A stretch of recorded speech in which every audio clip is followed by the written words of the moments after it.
Buying a home is one of the most terrifying things you'll ever do in your life. I mean, why isn't it? You're getting into hundreds of thousands of dollars in debt when literally maybe we've only had a few $1,000s in debt up to that point. Why is it so terrifying? Well, it's because it's the unknown. We're afraid we're going to make one mistake that's going to cost us thousands of dollars. And there are plenty of mistakes you could definitely make. So in today's video, what I'm going to do is I'm going to give you the top 5 most crucial mistakes you can make as a home buyer. I don't care if this is the first time you're buying a house or the 7th time. These are going to be absolutely crucial for you to try to avoid during buying a home, regardless of the season or the market right now. Now, this isn't going to be your Mickey Mouse BS. Get your pre-qualification done. Get your home inspection. You can go watch the other realtors for that fluffy stuff. This is going to be real, raw, and personal. Okay, that's a little too much. It's just going to be good, okay? The first mistake you can make as a home buyer is simply using the pre-qualification as your only means of figuring out how much you can qualify for a house. Yeah, if you go talk to a real estate agent and a lending mortgage officer, they're going to say, hey, yeah, you qualify up to X amount. Because when it comes to qualifying for a house, if you're a W-2 employee, which most people are, they're basically using the gross monthly income. Gross, not gross like ew, gross like before taxes, before insurance, before everything. And how they determine if you qualify is they get either 50% of your gross monthly income if you're conventional, or 56% of gross monthly income if you're FHA. And they don't give a crap about your budget. They're going to simply try to qualify you for the most amount of money possible to get you into a house and collect their checks. The formula they use to calculate this, well, they get your gross monthly income, they multiply it by 0.50, or if you're FHA, 0.56. And whatever that number is, they subtract all of your monthly debts from it. Not the entire balances, only the minimum monthly payment. So let's say you and your partner make a gross monthly income of $6,000. Let's say you guys maybe have about $300 to $400 of minimum payments. Let's make it $400. You're trying to qualify for a conventional loan, so it's $6,000 multiplied by 0.50. So that's $3,000. You subtract the $400. You and your partner qualify for $2,600. You're thinking, heck yeah, man, I'm gonna go get a mansion. I'm gonna go get me a blue couch. This is insanity. Think about it. You're not bringing home $6,000. You're bringing home maybe $4,000, maybe even $4,500, depending on health insurance, what kind of taxes are being taken out of your paychecks, et cetera, et cetera. Well, a $2,600 monthly payment would be not 50% of your income, but 58% of your income. And this is what we call house broke, my friends. You don't want to be in a position where more than half of your income that you depend on to survive in this country going to your house payment. So what do? Well, first and foremost, acknowledge that when a lender pre-qualifies you, they're using your gross monthly income. They're using what you qualify for the max. You should never be right at the top or the max of the number. Because like I said in this point, they're not using your net, they're using your gross. So if you actually use your net income, of course, you're using more than 50% of that income. So what you need to do is do some thinking before you talk to a lender or realtor. Sit down by yourself or with your partner, or have your parents come in, or whatever you want to do.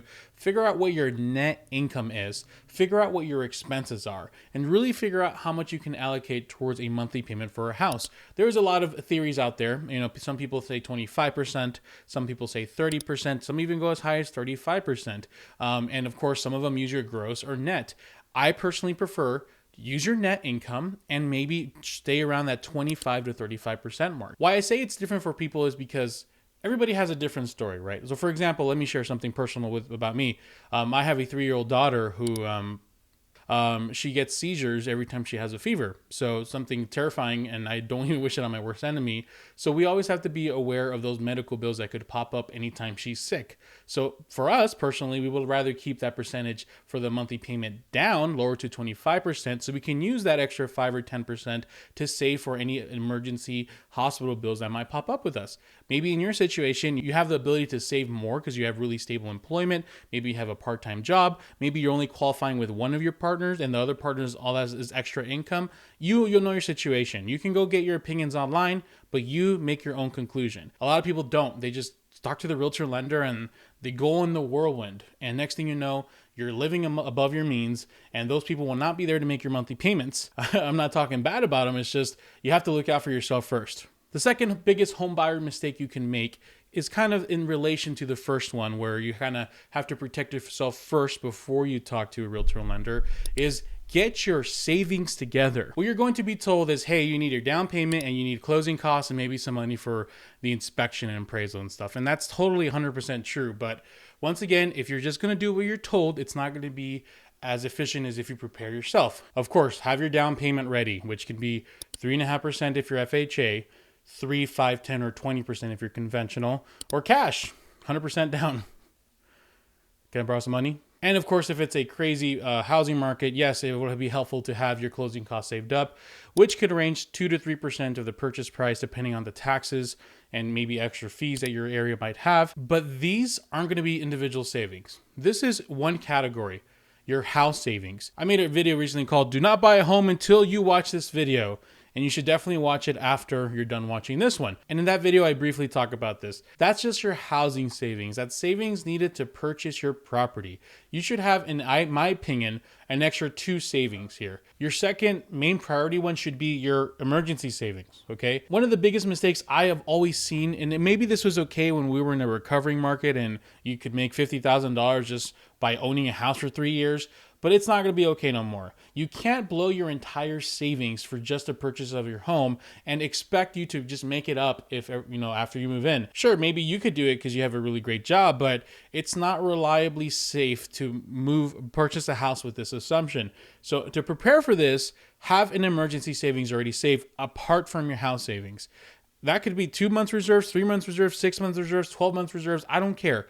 I like to say 5,000 because that's an easy number. That's usually about 2 to 4 months reserves for most people. Have that aside and do not touch it. If you want to have it liquid, frozen, I don't care. But you need to have a separate savings for emergencies. I always tell people this. What happens if there's a medical emergency? What if on the way to your inspection you crash? You just don't know what life will throw at you. So please, oh please, oh please, have this emergency savings ready to go. And your third savings that I consider very crucial is have an extra, maybe $5,000, even $10,000 for just miscellaneous things that could pop up. Okay, what could pop up? Well, if you're in a crazy seller's market like it is right now in 2021, well, maybe you might need an extra maybe $2,000, $3,000, $4,000, $5,000 to what one of my clients described as bribing the seller. In other words, if the house doesn't appraise, then you have to give them $2,000, $3,000, $4,000, $5,000 more. It's insane, yes, but that's what a lot of people are doing. If that's not the case, maybe you need that extra money because you decided to buy a fixer-upper and you're going to need some liquid assets to do some repairs right away. If you don't end up using that money, great. You put it back into your emergency savings or, maybe create another layer of savings. I don't care. But having these 3 sources ready to go is going to be much better than just your people helping you saying, hey, just have your down payment and closing costs. Sometimes they require reserves when you pre-qualify if you have a kind of a sticky situation with your loan scenario in total. But many times they don't require that. So yeah, please make sure to get that ready. The third biggest mistakes home buyers make is not having their timelines established. What does this mean? Well, people think, I think it's time to buy a house. Now I'm going to call my cousin realtor and see what's the process look like. No. First of all, your cousin realtor needs to get rid of that Edgar haircut. That's not 2009 anymore. Secondly, do not rely on other people. This is literally should be the title of the video. Do not rely on other people to make the goals for you. Get an idea of what the timeline looks like. If you don't know what that looks like, I have a worksheet you can download below, or let me just tell you now. The second you decide to qualify for a home, after that you get pre-approved. It could take 1 to 2 weeks depending on your situation. After you're pre-approved, it can literally be the next day you can go out find a house. Most people, it takes about a month to find a house, maybe even 2. If the market's really, really crazy. And after your house is under contract, it could take another month to month and a half to close on your property. So this is generally the normal timeline of how it looks like. However, there might be some wrenches thrown in there. For example, in the beginning, once you do your pre-approval, you might find out your credit isn't up to par yet. So that might take another 2 to 3 months or even 6 months or a year to get your credit straight. Or maybe your closing date, like maybe you literally have to be out of your apartment by 2 weeks from now. Well, guess what? It's not going to happen. It's not going to happen. That's what you needed to have started a month or 2 months ago. Or maybe you are 3 months away. You're like, fine, I'm going to call my cousin Edgar to help me buy a house. Well, guess what?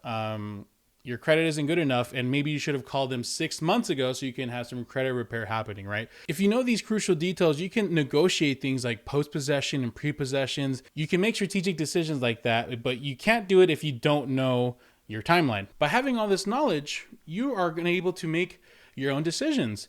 If your realtor's trying to push you to buy a house and say, hey, this is the one, make an offer, you're like, well, hold on, cowboy. According to my timeline, I'm actually looking sooner than I need to. So I'm not going to be making an offer unless it's a really nice house I love. Or secondly, maybe you're being too picky and you're like, I want the perfect house. Well, according to your timeline and by the time you need to be out of your apartment, you need to find a house like this week or next week. So you can be able to put on the gas pedal or take off the gas pedal, however the freaking saying goes, I don't know. And you can do it yourself by knowing your timeline. The fourth biggest mistake home buyers make is chasing the golden egg. What does this mean? If you're looking for a particular kind of house in a particular kind of city, usually there's multiple houses that hit the market a weekend. Let's say there's 3 or 4 houses that hit at the same day, Thursday, Friday, and there's gonna be tons of showing on the weekend. So what happens is there's usually 1, maybe 2 houses that are very, very nice. They're like remodeled, built-in grill, pool. There's a ton of business cards when you see it. There's a line of people waiting outside. There's this huge amount of anticipation and multiple offers that people just go crazy and they overbid to get this house. Don't chase the golden egg. Don't go for the obvious, most beautiful option because yes, it is really nice, but there's going to be a huge premium to pay, especially when it's a really intense market. If there's 3 or 4 of them that really look nice, I mean, go look at 4 of them, sure, but maybe go for the ones that aren't getting as much attention. Maybe they are nicer, but they're just maybe a little uglier and need a little repairs. And guess what? Because you prepared and you saved some money for potential renovations, you have the ability to go for the ones that aren't the golden egg and have the ability to do some renovations if you need to. And the 5th and final biggest mistake home buyers make is they buy with equity in mind. This is going to be more crucial than ever starting 2021, 2022, all these years. I've talked about this before. There are a lot of people out there that made a lot of money these last 10 years. And how do they make it? Well, they bought a house, they maybe painted it, maybe put some nice cabinets in it, they held down for it for 3 or 4 years, they sold it, made $50,000, $100,000. You don't have to be an HGTV show, a beautiful man or woman to make that kind of money in the last 10 years because we've been in an intense recovering market. It's not going to be like that anymore. Who knows what the future has in store for us? I don't know. Some people say it's a market crash. Others say it's an adjustment. Others say that everything's going to be fine. And if you're wondering what I think, I've made videos about it before, so go check them out after this. But the point is, no one knows. And your cousin, Edgar, who's helped a lot of people make a lot of money, is going to tell you that this is a solid investment, that you can sell your house in 3 years and make $30,000 and use that money to buy another one. There's no knowing what the future has in store. So you should not buy a house with the idea that you're going to sell it 2 or 3 years from now and make a huge amount of equity. Sure, it's an investment. Sure, it's good to upgrade it slowly so you can, maybe build on the potential value. But this next 5 years, guys, is going to be just a crazy, I want to say storm. Who knows what's going to happen to the values? Who knows what's going to happen? So this house you're buying now should be a long-term investment. None of this 3 or 5 year bull crap. If you live in a great market and you're able to do that, great. You can send me a nasty email and make me cry. For everyone else, if you're buying a house, hold on to it for a while. Don't go be an HGTV star. Don't go try to do flips. Sure, it's going to be possible to do them, but just hold on to your horses. By understanding these 5 crucial mistakes, you're now in a better position to go out there and be a little more prepared in your next home purchase. If you might have some potential tips for any future home buyers, you can leave a comment below so that way we share the knowledge and we help the next generation of people. Thank you guys so much for watching. Appreciate your time. Take care.